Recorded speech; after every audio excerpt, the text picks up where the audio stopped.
진도 나가겠습니다. 오늘서부터는 Small Amplitude Wave Theory. 그래서 우리가 배우는 파도는 Small Amplitude Wave Theory의 범위 내에서 배웁니다. 그 Small Amplitude Wave Theory를 결론적으로 이렇게 어떤 파도를 배우나 이렇게 보여드리면은 이와 같은, 이건 무슨 곡선입니까? 여러분들 삼각함수로 할 때 사인 곡선처럼 생기는 파도를 우리가 공부를 할 겁니다. 근데 실제로 여러분들이 바닷가에 가서 파도를 보면은 사인 곡선처럼 생긴 파도는 죽었다 깨어나도 없습니다. 인공적으로 실험실에서 만들기 전에는 이와 같은 파도는 절대로 자연현상에 있을 수가 없습니다. 근데 뭐하러 이걸 하느냐? 이거는 선형 이론입니다. 비선형 이론이 아닌 선형 이론.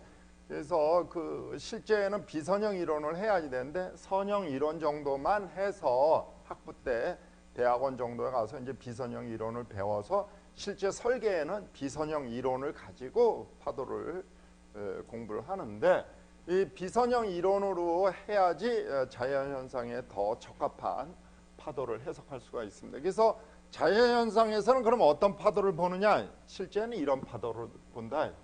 여러분들이 보시는 것처럼 굉장히 불규칙하게 이렇게 나와 있습니다. 그래서 이런 파도들을 우리가 irregular wave, 그래서 불규칙파라고 하고, 이런 파도를 해석을 하려고 그러면 비선형 이론을 가지고 해석을 해야지 됩니다. 그러니까 실제 자연현상에는 훨씬 더 복잡한 파도를 가지고 해석을 해야지 됩니다. 그래서 지금 여러분들이 배우는 거는 아주 초보적인 거를 배우는 겁니다. 그건 이제 우리 대학원생들이 여러분들의 이해를 돕기 위해서 제가 만들으라 그랬어요. 이건 뭐 안 되나 보네. 이게 이제 비선형 파도가 이렇게 생겨서 이렇게 진행하는 거를 우리가 이제 간단한 함수를 가지고 만들었습니다. 굉장히 불규칙합니다. 파도가. 사인 곡선하고는 아무런 상관이 없어요. 물론 이제 푸리에 디컴포지션 해가지고 하면은 이렇게 되겠지만, 자연현상에서 그나마 규칙적인 거는 타이드는 규칙적입니다. 여러분들 우리나라 인천 앞바다를 보면은 밀물이 몇 시간 만에 와요? 밀물 썰물 알아? 밀물이 몇 시간 만에 밀물이 오고 몇 시간 만에 썰물이 다시 오냐? 인천 앞바다? 웃지마 정들어. 병조야, 밀물이 몇 시간 만에 와? 하루에 밀물 몇 번 들어와? 몇 시간 만에 와? 그러니까 12시간 만에 온다. 그래서 12시간, 실제는 12시간은 아니고 한 12시간 20분 정도 되게 이렇게 맞춰져 있습니다. 그래서 밀물 한 번 오고 썰물 한 번 오고 이런 식으로 규칙적으로 되는 게 자연현상에 있습니다. 그렇지만 하여간 불규칙한 파도가 실제는 우리가 배울 겁니다. 그래서 이런 파도인데 우리가 지금 비선형 이론이 아닌 선형 이론에서는 이와 같은 사인 곡선을, 어차피 원점 출발이니까 사인 곡선이죠. 사인 곡선. 물론 얘를 92분의 파이 쉬프트 하면은 코사인 곡선으로도 할 수가 있습니다. 사인 곡선은 되면은 코사인 곡선도 당연히 되겠죠. 삼각함수 정의에 의해서. 그래서 이런 형태의 파도들을 가지고 우리가 어떤 설계를 할 때 어떤 특징을 추출해내느냐, 그런 거를 할 겁니다. 예를 들어서 이런 파도가 오는 거에 대해서 설계를 할 때 이 파도에 의해서 예를 들어서 방파제에 작용하는 힘이라든지 방파제에 작용하는 유속이라든지 그런 거를 추출해내 보자, 그 말입니다. 그럼 뭐하러 하느냐? 설계하기 위해서, 시공하기 위해서. 그래서 몇 가지 디피니션을 합니다. 이제 여기서 웨이브 랭스라는 말이 나오는데, 우리 웨이브 랭스는 우리말로 하면 파장입니다. 파장, 파도의 길이. 웨이브 랭스라는 거는 to adjacent라는 말은 인접한 그런 말입니다. to crest는 꼭대기, 정상부, 그런 말입니다. 그러니까 두 개의 꼭대기 사이의 거리, 요거를 파봉이라 그래요. 파도의 봉우리다. 그래서 파봉. 이거는 파도의 계곡. 그래서 파곡. 트러프. UGH를 F 발음식으로 하는 게가 enough 할 때도 그런 발음이라 얘도 트러프라고 말합니다. 트러프는 파곡이라고 얘기합니다. 여기에 하나가 또 있겠지만 여긴 지금 안 나와 있지만 파곡과 파곡 사이도 역시 사인 곡선에서는 이 길이하고 똑같을 거 아닙니까? 그래서 길이의 개념으로 볼 땐 그 길이를 wavelength, 그래서 람다라고 그리스 문자에 람다라고 표시하든지 아니면 length의 L자, 대문자 L자를 써서 L로 표시합니다. 주로 L을 많이 표시합니다. 미국 쪽에서는. 그 다음에 똑같은 거를 얘는 지금 공간 좌표에서 봤는데 시간 좌표에서 보면은 그거를 wave period, 파도의 주기라고 얘기합니다. 파도의 주기. 그래서 여기서부터 여기까지에 걸리는 시간 또는 파곡에서부터 파곡까지의 시간을 우리가 그 주기, 시간으로 볼 땐 주기, 길이로 볼 때는 wavelength, 파장 이렇게 얘기합니다. 그 데피니션입니다. 그 다음에 파도의 높이를 얘기를 합니다. 파도의 높이.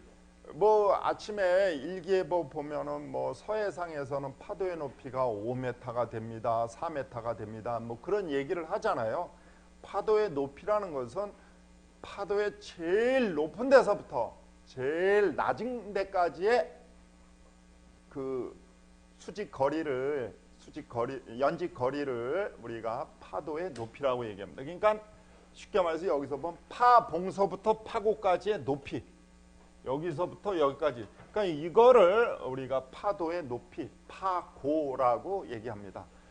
이 지금 제가 말씀드리는 거는 선형 파 이론에서만 얘기합니다. Small Amplitude Wave Theory는 선형 파 이론입니다. 왜 선형 파, 왜 Small Amplitude냐? 그거는 나중에 다시 설명하겠습니다. 이렇게 파봉이라고, 그 파도의 높이의 반, 그거를 Amplitude라고 합니다. Amplitude. 야,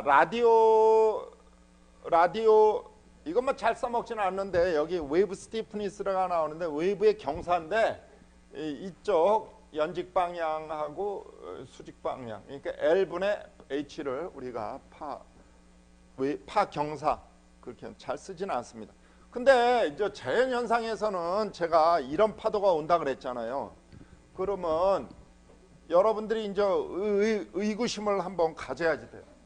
야, 여기서는 지금 파장이 어디서부터 어디까지를 파장이라고 그러냐? 여기가 파봉은 여기가 이렇게 많잖아요. 파봉.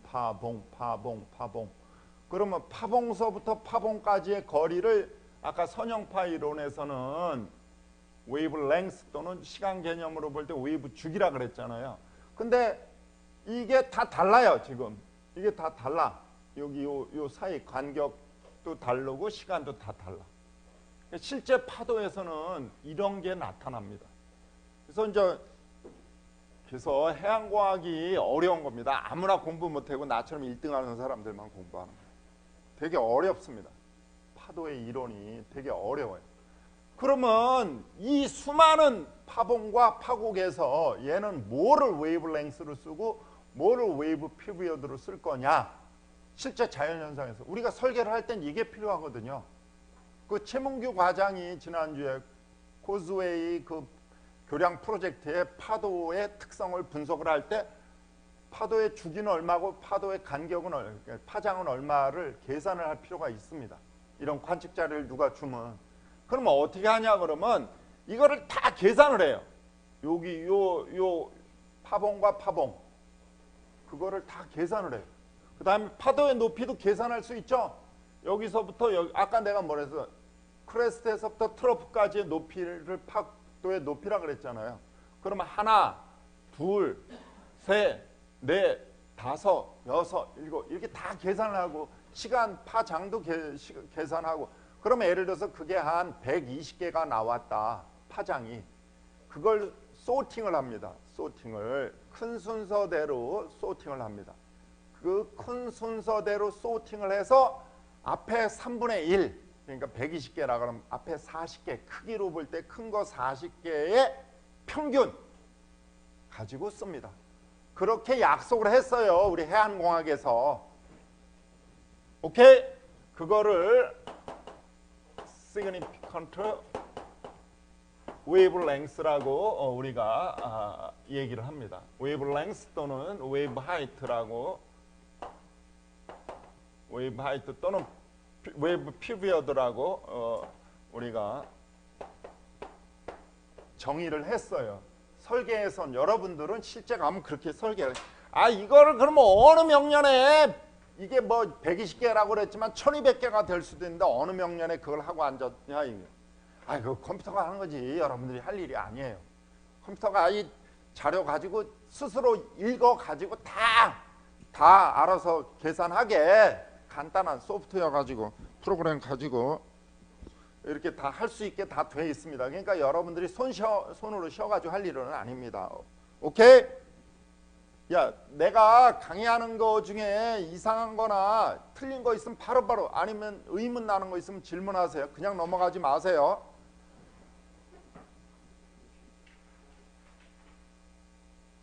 여기 이제 또 다른 그림이 나와 있습니다. 좀 더 정확하게. 여기도 역시 사인 웨이브가 하나 이렇게 나와 있습니다. 그러면 저도 학교 다닐 때 그런 거를 되게 의심을 갖는데 교수님들이 설명을 잘 못 해줘서 저도 제가 석사 할 때까지 이해를 못하고 그냥 갔는데 이런 바닷가라고 보죠. 여기가 바닷가. 우리 이제 삼척 앞바다. 제가 지금 삼척 앞바다 지진의 일 프로젝트 가지고 논문을 쓰고 있는데 삼척 앞바다는 우리나라에서 최초로 지진의 일 방어 대책을 해요. 그래서 삼척항이 이렇게 있으면 옆에 정라항이라고 어항이 붙어 있는데 정라항 앞에다가 항구 입구에다가 수문을 설치합니다. 지진의 일이 오면 그 수문을 내려가지고 지진의 일 막고, 삼척항 뒤에는 배후부지에는 전부 펜스를 친다. 펜스를 파도가 못 들어가게 지진의 일. 그래서 한 600억 정도 들여서 공사를 하고 있습니다. 유감스럽게도 공사를 하는 회사가 동부건설이야. 동부건설 망했잖아. 그래서 은행권으로 넘어가게 생긴 회사가, 그래 내가 물어봤어요. 그거 하냐 그랬더니 한대. 현대건설 같은 데가 하면 제가 그 현장을 여러분들이랑 한번 갔으면 좋겠는데, 동부건설 애들 보고 차 좀 보내달라 그러면 회사 망해가는데 차 보내달라 그런다고 징징거릴까봐 제가 얘기는 못하겠습니다. 제 제자가 동부건설에 과장으로 하나 있습니다. 황종길이라고 96학번인데 그 자식 요새 어떻게 되는지 밥은 제대로 먹고 다니는지 모르겠습니다. 불쌍해요. 하여간 이런 파도가 와요. 삼척 앞바다에 이런 파도가 온다. 이런 파도가 그 여러분들이 이제 그런 걸 설계를 해야지 돼요. 토목공학과 왔으니까 설계를 해야지 돼. 누가 설계해 이거를? 건축공학과 죽었다 깨어나도 못하잖아요. 걔네는 파도의 파자도 모르니까. 근데 이런 파도가 이렇게 오면은 여러분들이 이제 뭘 설계하냐면 이 파도에 의해서 방파제에 작용하는 힘, 수문에 작용하는 힘, 그 다음에 항구 내에서의 속도는, 물의 유속은 얼마나 되느냐. 왜냐하면 항구 내에 어떤 배가 정박해가지고 컨테이너를 싣든지 자동차를 싣든지 원유를 하역한다든지 뭐 이런 하역한다든지 또는 싣는 작업을 하는데, 그걸 영어로 이제 스트립 로링이라고 그러는데 그런 작업을 하려 그러면 그 안에 물의 흐름이 작아야지 됩니다. 어느 정도 이하로 작아야 되는데 그걸 이제 여러분들이 설계를 해서, 여러분들이 절대로 설계는 못하죠. 그거는 한참 경험 많은 과장급 이상들이나 설계를 할 수 있는데, 하여간 그래도 그때 유속이 얼마고 작용하는 힘이 얼마인가를 계산을 하려고 그러면 방정식을 만들어서 방정식을 풀어야지 돼.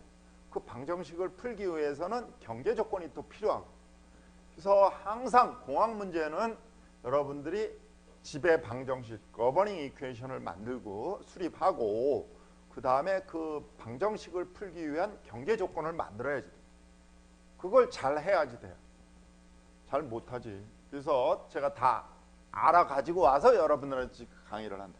이제 이 점선으로 된 1.3선으로 된 1점선으로 돼 있는 게 기존의 수면이라 그래 봐요. 바닷가 가면 파도가 없으면 물이 없냐? 바닷물은 있는 겁니다. 그 위에 파도가 오는 거예요. 이제 헷갈리는데 여러분들이 저는 그걸 대학교 졸업할 때까지 헷갈렸어요. 잘 명쾌하게 강의를 안 해주셨던 것 같아요. 나를 가르쳤던 분들이. 무슨 말이냐면 바람이 없고 잔잔한다 그러면 물이 이렇게 고요하게 이렇게 있습니다. 고요하게. 근데 이제 저쪽에서 바람이 불어가지고 그 바람에 의해서 파도가 생성됐다고 그럽니다. 그 파도가 이런 SWL이라는 Still Water Level, Still이라는 말은 사진 찍을 때 스틸 사진 찍는다 그런 식으로 고요한 그런 말. 그러니까 잔잔한 파도의 수면, 해수면, 파도하고는 상관없는 거기에 이렇게 파도가 밀려 들어왔다. 이렇게 파도는 여러 가지 원인에 의해서 생길 수가 있습니다. 지진의 일도 파도의 일종인데 지진의 일은 자꾸 말씀드리지만 지진에 의해서 바닷속에서 지진이 나가지고 생기든지 아니면 그 밑에서 어떤 슬라이딩 그 해면이 붕괴된다든지 뭐 그런 거에 의해서 또는 딥 임팩트 영화처럼 운석이 하늘에서 떨어져 가지고 파도가 생기기도 하고요. 아니면 고래 한 마리가 지나가서 생기기도 하고 멸치 한 마리가 지나가도 조그맣지만 파도가 생기지 않을까요? 그래서 이렇게 파도가 생겨서 들어왔어요. 그러면 물의 흐름이 변화가 됩니다. 물의 흐름이 변화가 돼요. 이런 파도가 들어오면 이 밑에 바닷물은 어떻게 움직일까? 그걸 우리가 이제 해석을 하는 겁니다. 그 움직임을. 그러면 자꾸 말씀드리지만 지배 방정식을 만들어야 되는데 우리가 지배 방정식은 항상 세 가지의 근거를 해서 만듭니다. 뭐? 첫 번째가 질량 보존. 두 번째가 뭐? 빨리 얘기 안 해. Man in Green. 얘기해봐. 내가 세 가지가 항상 보존된다 그랬죠. 보존. 질량 또 그 다음에 뭐야? 크게. 또 세 번째는 뭐? 그냥 에너지. 위치 에너지가 아니고 에너지는 물론 위치 에너지하고 운동 에너지가 합쳐져서 전체 에너지. 그러니까 질량이 보존돼야지 되고 운동량이 보존돼야지 되고 에너지가 보존돼야지 되는 걸 근거해서 우리가 여기에 지배 방정식을 만드는데 여기서는 질량 보존을 가지고 만듭니다. 질량 보존은 원래 무슨 식이에요? 우리가 뭐라 그래? 질량 보존을 나타내는 식. 지병주. 병시라 그랬어? 병신이라고 안 그랬어? 병시야. 질량 보존을 나타내는 식을 뭐라고 배웠냐고 유체역학 때. 돌. 3학년. 아직 덜 익은 돌. 소프트락. 그 뒤에 여학생 웃지 말고. 질량 보존을 나타내는 식을 뭐라 그래? 그렇지, 연속방정식. 창피해. 연속방정식을 여기다가 도입한다 이 말. 연속방정식을 도입해.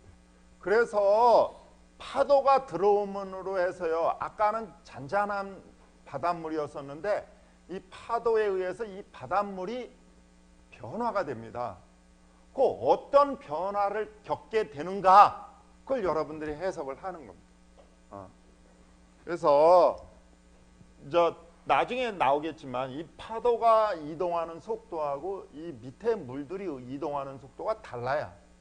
서로 달라. 파도는 물의 껍데기다. 이 껍데기만 이동하는 거다. 이 껍데기만.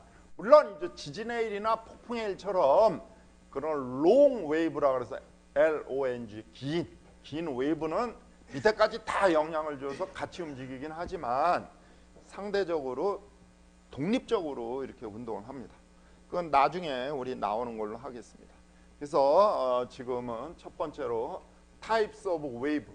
그러면 우리가 파도를 보는 거는 맨날 여러분들이 저 바닷가에 가서 횟집에 앉아서 딱 회 먹으면서 파도 보면은 그 보는 파도가 다냐?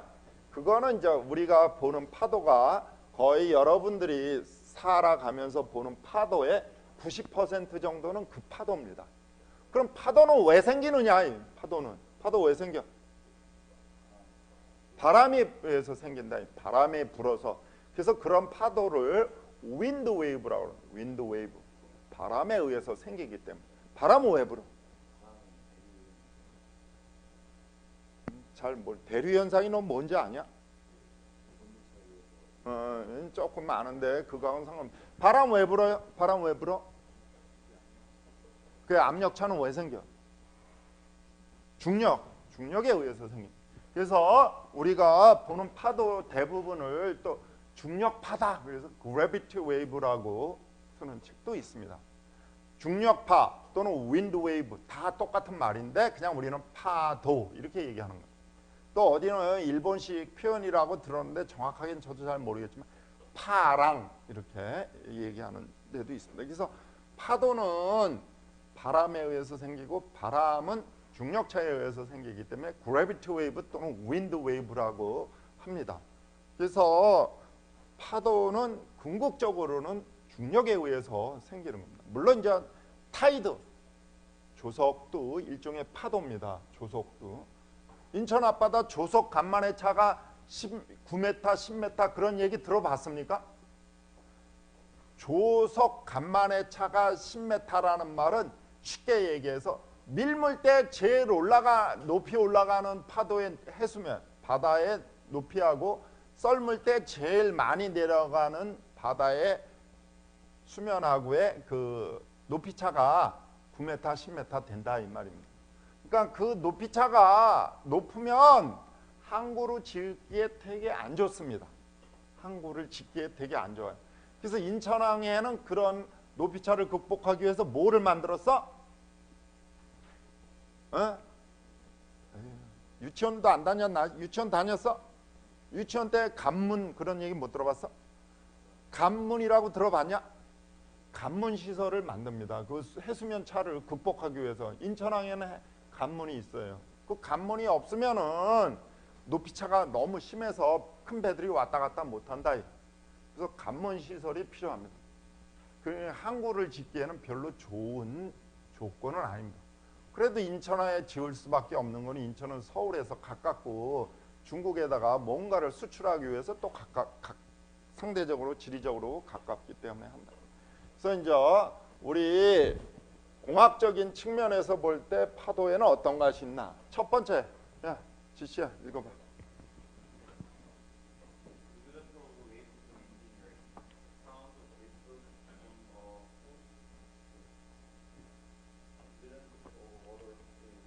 됐어. 야, 사운드가 뭐야? 사운드가 무슨 음파야? 사운드 그 번역하면 뭐냐고. 수준을 알아 내가. 그렇지 소리. 여러분들 폴 사이먼 앤 아트 가펑클이라는 사람들 알아요? 알아? 가수 미국의 듀엣 가수 폴 사이먼이라는 사람하고 아트 가펑클이라는 유명한 가수 듀엣이 있습니다. 지금은 해체됐어요. 한번 노래 들어봐. 브릿지 오버 트러블드 워터라고 아주 유명한 노래가 있는데 그 사람들이 부른 노래 중에 하나가 뭐? 사운드 오브 사일런스. 사운드 오브 사일런스. 그 사운드는 내가 지금 소리를 내잖아요. 이것도 하나의 파도다 이 말입니다. 파도. 이게 파도기 때문에 저 되게 먼 데서까지는 안 가요. 이게 소멸돼. 공기에 의해서 소멸된. 그래서 파도도 이것도 일종의 파도입니다. 여러분들 그 가끔 이렇게 뚱뚱한 소프라노 아줌마들이 저 교실 끝쯤에다가 유리잔 올려놓고 여기서 꽥꽥꽥 그래가지고 그거 저거 뭐야 유리 깨는 거 봤어요? 보긴 뭘 봐. 깨지지도 않는데 잘 안 깨집니다. 그게 하여간 깨잖아요. 그게 그 아줌마가 여기서 가래침 뱉어가지고 깨는 거야? 어떻게 깨요? 그 유리를 어떻게 깨? 찌지지직 이렇게 손에서 레이저 광선이 나가서 깨냐 이게? 어떻게 깨? 여학생 너 이름 뭐지? 어? 소진아 어떻게 깨?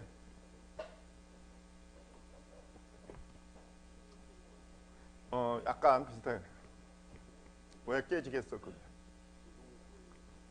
그 유리잔이 가지고 있는 고유 진동수가 있습니다. 고유 진동수가.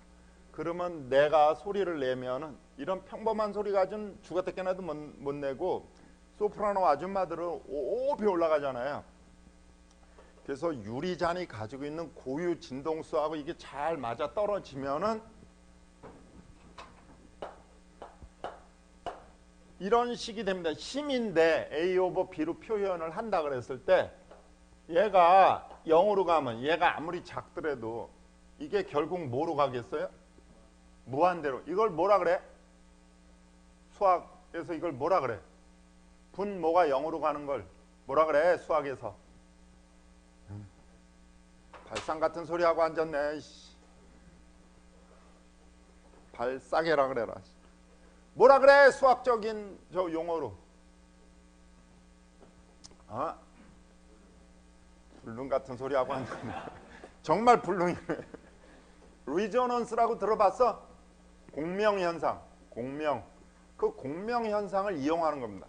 근데 그 유리잔을 자세히 보면 아시겠지만요. 절대로 빈 유리잔은 안 놓습니다. 유리잔 자체를 그 음판만 가지고 충격을 가하기가 미션 임파서블. 오케이? 미션 임파서블입니다. 그 안에다 뭘 채워넣어? 물을 채워넣어. 물을 진동을 시켜서 물에 의해서 가격을 하는. 그렇게 물이 중요한 거다. 바닷물을 여러분들이 배우는 거예요. 바닷물 잘 해야지 소금도 얻어먹고 그러지. 그래서 그런 거 잘 보시면은 그 과학이 숨어 있습니다. 물론 저도 그런 걸 뭐 내가 미쳤다고 그거 하고 앉았냐? 힘들게. 하지만 하여간 그런 것들이 있는 거고 물이 안 들어가면 절대로 못 깨요. 절대로 못 깨요. 아니면 트릭을 쓴다든지 그걸 냉장고 속에다가 오랫동안 넣어놨다가 살짝 꺼내내도 냉장고 안에서 추워서 기온이 낮기 때문에 유리가 약해졌을 때 여기서 깬다든지 뭐 그런 저걸 하는. 그 다음에 이제 ripples on a pond라는 말은 연못의 연못 위에 그 물결 이동하는 것, 그것도 파도입니다. 여러분들 연못 위에 개구리가 이렇게 헤엄쳐 가면은 파도가 생깁니다.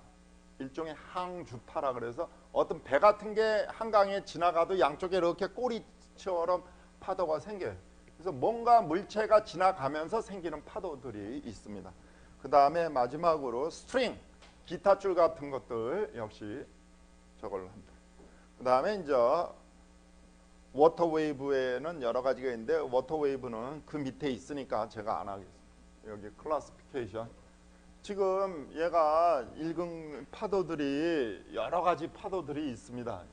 이제 우리가 학부에서는 이런 거 다 안 배우지만 대학원 과정, 특히 박사 과정 정도 되면 여기 있는 것들 한 번씩은 맛은 봅니다. 그 첫 번째가 이제 진행파. 파가 진행을 한다. 이동을 한다. 그 말입니다. 그럼 파가 이동을 안 하는 것도 있느냐? 이동 안 하는 파는 없습니다. 그 밑에 스탠딩 웨이브라 그래서 정체파라고 그러는데 그냥 영어로 스탠딩 웨이브. 그럼 걔는 이동 안 하지 않느냐? 이동하는데 착시 현상으로 이동 안 하는 것처럼 보일 뿐입니다. 실제는 이동을 하는데 뭐냐면은 실험실 같은 데서 유리관에다가 파도를 이렇게 인공적으로 만들어서 보내요. 그러면 여기서 반사가 돼가지고 얘가 반사파가 생기면서 반대 방향으로 진행을 하는데 계속 이쪽에선 보내주고 그래서 마치 파도가 이동 안 하고 가만히 있는 것처럼 보이는데 실제는 그 안에서는 이동을 하고 있는 겁니다. 그래서 우리가 여러분들이 파도 해석하는 거는 다 프로그레시브 웨이브, 진행하는 파다. 파가 간다, 이동을 한다 이 말입니다. 그 다음에 서피스 웨이브라는 건 우리 보는 건 다 서피스 웨이브. 이제 우리말로 굳이 번역을 한다면 표면파인데 표면 아닌 파가 있느냐? 예, 있습니다. 이런 파도가 있습니다. 이런 파도가. 제가 원래 박사기 논문으로 예를 하려고 그랬어요. 예를 하다가 제 지도 교수가 갑자기 어느 날 와가지고 쓰나미로 바꾸라 그래서 할 수 없이 울며 겨자 먹기로 바꿨습니다. 근데 안 바꾸면 혜린이 봐야지 되니까 집에 가서 할 수 없이 했는데, 인터널 웨이브라는 건 뭐냐? 우리가 이제 해 수면, 바다의 수면이 이렇게 돼 있습니다. 이렇게 바다의 수면이 이렇게 돼 있는데, 우리가 여러분들이 보는 파도들은 이 위에서 왔다 갔다 노는 파도들, 이런 걸 이제 우리가 서피스 웨이브라고 그러는데, 이 바다 속에 파도가 있습니다. 이렇게 바다 속에. 그래서 인터널 웨이브. 이 인터널 웨이브를 이렇게 막 중요시 생각을 안 했는데, 1900년대 초에 스칸디나비아 쪽에서, 여러분들 스칸디나비아 그러면 뭐가 생각나요? 스칸디나비아, 노르웨이, 또 아니, 내가 너하고 뭐 나라 땅 따먹게 하냐? 스칸디나비아 그러면 뭐가 생각나? 크게 반도 같은 소리 하고 있는데, 우리나라도 반도야. 또 스칸디나비아 생각나는 거, 귀걸이 왜니? 아유, 그 점이냐 귀걸이냐? 귀걸이야 점이야? 니네 둘이 한 사촌쯤 되냐? 얼굴이 비슷해 얘네 둘이. 응. 야, 맨 인 그린, 스칸디나비아 생각나는 거 아무거나 해봐. 빨리 수준을 알아. 내가 스칸디나비아, 바이킹. 그렇습니다. 바이킹이 뭐로 유명해? 바이킹이 뭐로 유명하냐고. 아유, 배를 타고 걔네들이 콜럼버스보다 한 100년, 최소한 100년 이상은 아메리카 대륙을 먼저 발견했다는 거 아니야. 다만 그 무식한 애들이 기록을 남기지 못했다는 거죠. 여러분들 패스파인더라는 영화 알아요? 패스파인더. 거기가 그 바이킹 애들이 아메리카 대륙 가는 거잖아요. 그 스칸디나비아 그 사람들이 다 바이킹, 덴마크 뭐 지금은 안델센 뭐 어쩌고저쩌고 멋있는 나라 그러지만 걔네가 뭐였었어? 해적이었대. 해적. 여러분들 햄릿 알아요? 햄릿? 죽이느냐 살리느냐 그것이 문제로다. 햄릿의 국적이 어느 나라 걔가 왕자야? 햄릿 누가 썼어? 윌리엄 셰익스피어. 윌리엄 셰익스피어 어느 나라 사람? 영국 사람인데, 햄릿의 국적은 어디냐 이게? 햄릿 왕자잖아. 햄릿 국적 어디야? 읽어봤어야지 알지. 좀 연속곡이라도 보고 그래. 우리 여학생이 시어머니가 아가 햄릿에 대해서 오늘 토론하자. 먼저 국적이 어디야? 덴마크. 그렇습니다. 햄릿의 국적이 덴마크. 왜 셰익스피어가 덴마크 왕자를 주인공으로 썼어요? 영국이 덴마크의 지배를 받았었습니다. 영국이. 덴마크가 뭐였어? 해적이었었대. 다 스칸디나비아 그쪽이 다 해적질 해서 먹고 사는. 해적을 잘하려고 그러면 뭐를 잘해야지 돼? 배를 잘 타야지. 배를. 야, 근데 스칸디나비아 쪽 해안을 무슨 식 해안이라 그래요? 리아스식은 우리나라를 리아스식이라 그러는 거야. 또 다른 말, 리아스. 저쪽 반대말 반대말은 아니지만 상응되는 말, 리아스 해하고 이렇게 상응되는 말 무슨 식? 고등학교 때 지리 시간에 나오잖아. 우리 여학생밖에 없어. 얘는 시집은 잘 갈 것 같아. 시어머니가 마음에 딱 들어. 살림은 못하지만 잡식이 많이. 잡스러운 상식이. 여자애들이라고 전부 무식해가지고 어떻게 시집 가려고. 우리 과 대표가 한번 얘기해봐. 리아스식 상대적인 또 다른 식 있잖아. 해안이. 니네 고등학교 다 월반했냐? 아니면 검정고시 나왔냐? 아유, 무식하게 들어요. 리아스는 해안이 막 꼬불꼬불하고 복잡한 그런 거, 수심이 낮고 그런 게서 항구를 짓기 아주 좋은 해안입니다. 우리나라 같은.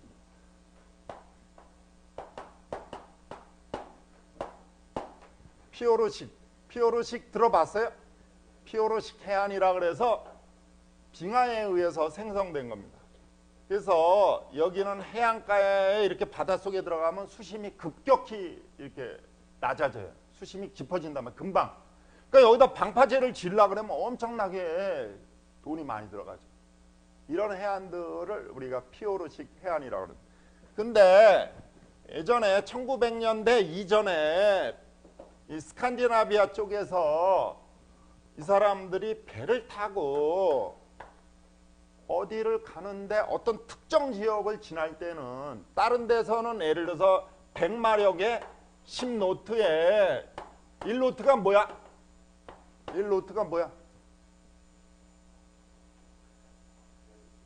배 속도를 나타내는 1노트를 뭐라 그래?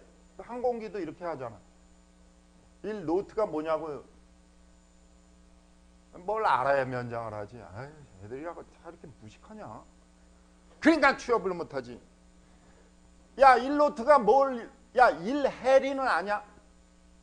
해리, 영국 왕자 이름 해리? 해리, 옆집 개 이름? 해리가 뭐야? 1해리를 뭐라 그래? 해리가 뭐야? 우리 Man in Red. 해리가 뭐야?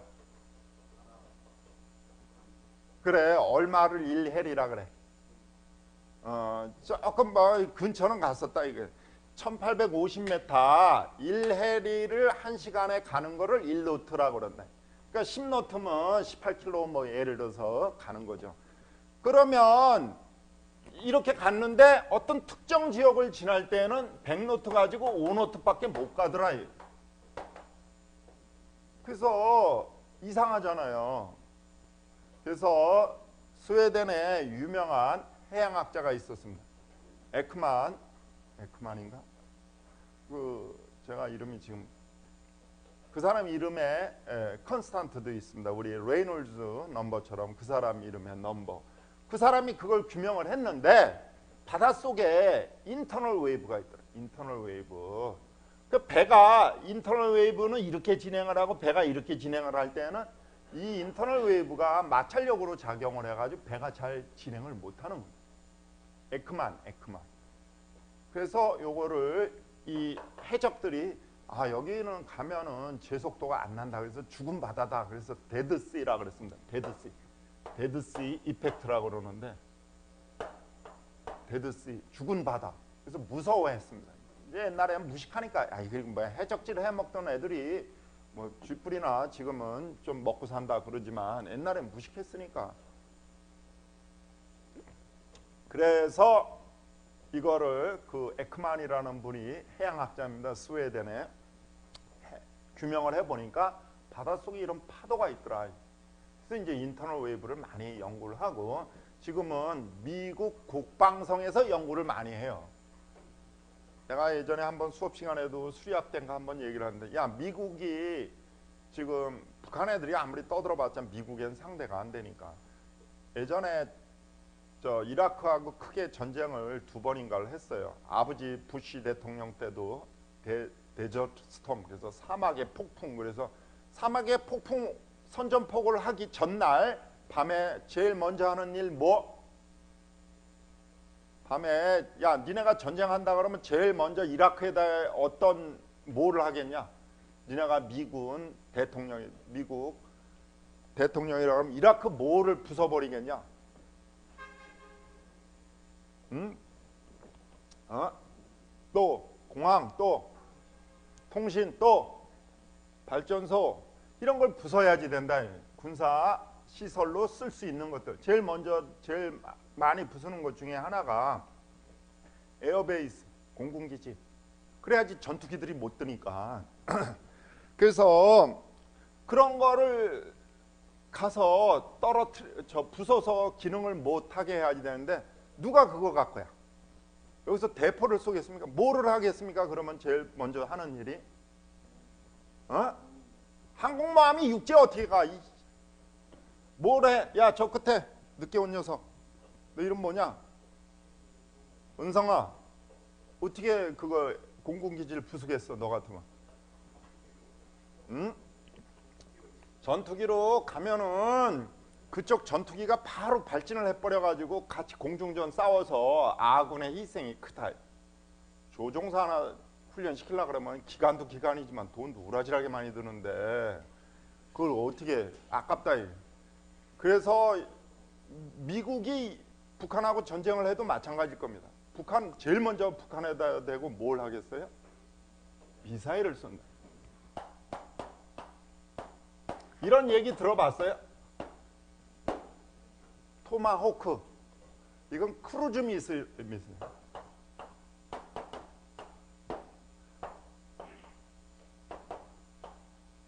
뭐 군사 용어 강의 시간은 아니지만 이제 미사일은 크게 크루즈 미사일하고 밸리스틱 미사일 이렇게 두 가지로 나누는데, 이 토마호크를 제일 먼저 쏘는데 이게 좀 비싸요. 몇백만 달러, 200~300만 달러 한 발에.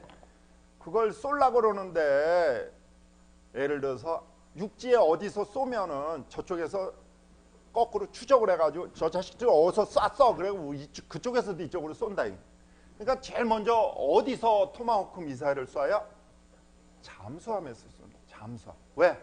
잠수함은 계속 움직이니까 위치 파악을 못한다. 그래서 잠수함에서 미사일을 쏘는데 나가다가 인터널 웨이브를 만난다. 나가다가 잘못하다가, 물론 전 세계 바다에 모두 인터널 웨이브가 있는 건 아닙니다.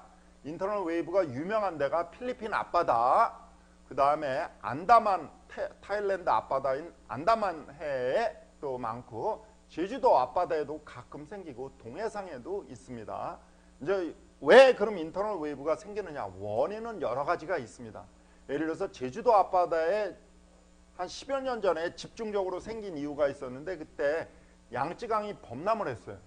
그래서 중국의 양쯔강하고 황하강에서 프레시워터 비중이 1.0이 물이 막 나오면은 그게 황해를 거쳐서 제주도 앞바다까지 갔습니다. 그러면 바닷물이 무거우냐, 황하강 물이 무거우냐? 바닷물이 무겁잖아요. 약간 비중이 크니까 1.025 정도 되고 물은 1이니까.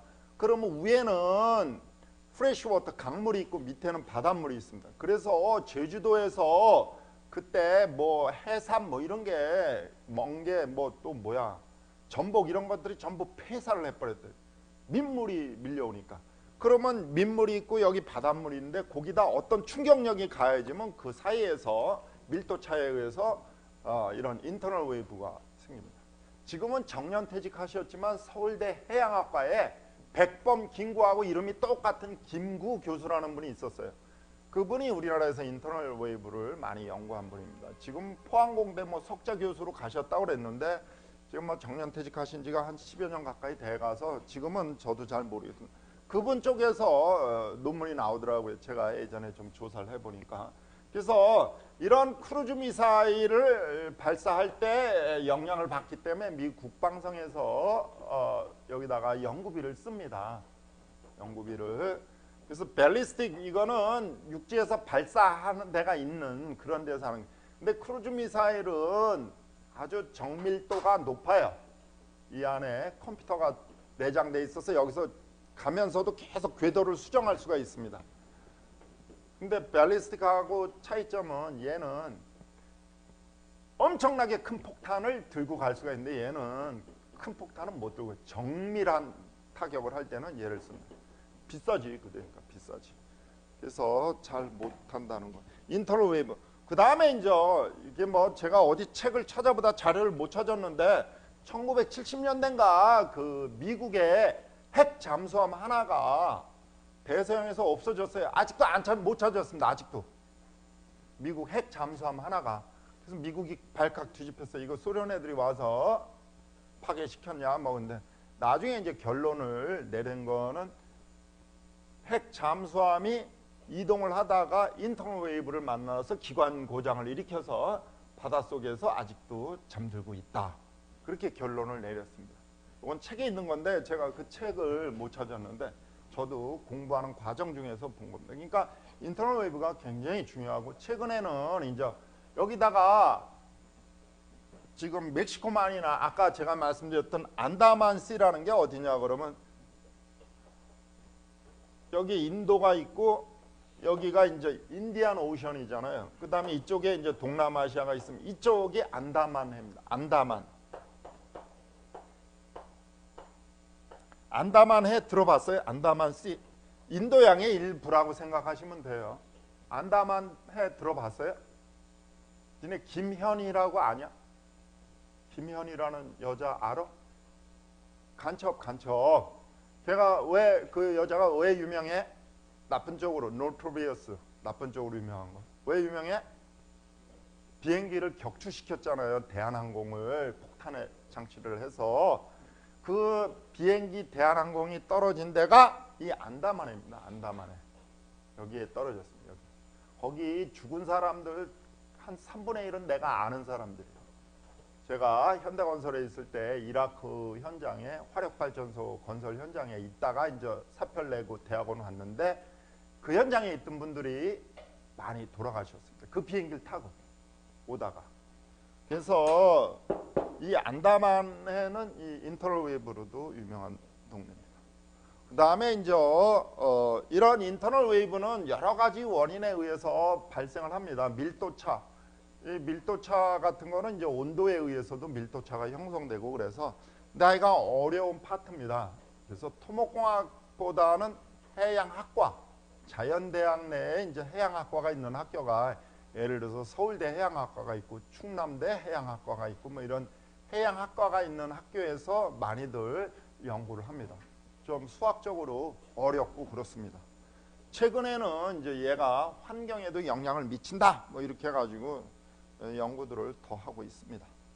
그 다음에 캐필러리 웨이브라 그래가지고 표면 장력파. 이거는 절대로 자연현상에선 거의 보기가 힘들고 실험실에서 수로에서 약간씩 나타나는 건데 크게 의미는 없습니다. 단지 구분하기 위해서 제가 써놨습니다. 그 다음에 그래비티 웨이브는 우리가 지금 배우는 거 중력에 의해서 생기는 거고 물론 캐필러리 웨이브 표면 장력파는 서피스 텐션 즉 표면 장력에 의해서 생기는 겁니다. 그 다음에 D번의 스몰 앰플리튜드 웨이브는 우리가 보는 건데 우리말로 번역을 하면 미소 진폭파. 일본 된장을 뭐라 그래? 미소 된장. 그 미소하고는 상관없는데 이 말은 일본 애들이 전놨을 거예요. 일본이 해안공학이 굉장히 많이 발달했습니다. 미국 다음으로 발달한 나라가 일본. 근데 일본의 해안공학은 학문을 위한 해안공학이 발달한 거라기보다는 살아남기 위한 해안공학입니다. 일본은 바다와 관련된 재해가 굉장히 많습니다. 여러분들이 생각하는 것보다 더 많아. 지진이 많이 나죠. 여러분들 태풍이 어디서 주로 생겨요? 동진하의 그 필리핀 근해에서 태풍이 생기면 이렇게 거쳐서 어디를 제일 먼저 거쳐? 오키나와를 거친다. 오키나와 알아? 오키나와를 거쳐서 이렇게 일본 열도까지 올라가든지 아니면 가끔 술 먹은 태풍은 우리나라를 휘어지기도 하지만 일본 애들이 다 막아주고 있다. 살신성인. 그래서 일본이 한국 발전에 기여했다. 그런 측면에서는 뭐 약간 기여를 했습니다. 그래서 그 일본 용어가 아직도 굉장히 많이 남아 있습니다. 해안공학이 발달했어요. 일본에서는 토목공학과에서 해안공학 한다 그러면 이렇게 내가 들어오면 다 기립해야지 됩니다. 앞으로 기립해 알았어? 이렇게 해안공학을 굉장히 우대하고 연구비도 많고 아주 좋습니다. 일본은 그 정도로 많이들 합니다. 근데 미국이나 우리나라는 뭐 이렇게 많이 하지는 않고 미국을 한번 보세요. 50개 주 중에서 해안가에 접해 있는 주가 한정돼 있잖아요. 한정돼. 그래서 해안공학이 발달한 주도 별로 없습니다. 그래서 뉴욕이 좀 발달. 제가 이제 뉴욕 주에서 공부를 했으니까 그쪽 저 대서양 연안에 뭐 노스캐롤라이나든지 저 밑으로 가면 플로리다라든지 뭐 이런 정도고 이쪽에 이제 오레곤, 워싱턴 스테이트, 그다음에 캘리포니아 스테이트, 그다음에 하와이, 그다음에 알래스카 이 정도쯤이지. 물론 이제 남쪽으로 가서 멕시코만에 접해 있는 텍사스 정도. 해안공학이 이렇게 일본처럼 이렇게 왕성하게 이렇게 하지는 않습니다. 오늘 여기까지 진도 나가겠습니다. 질문 있으면 질문하세요.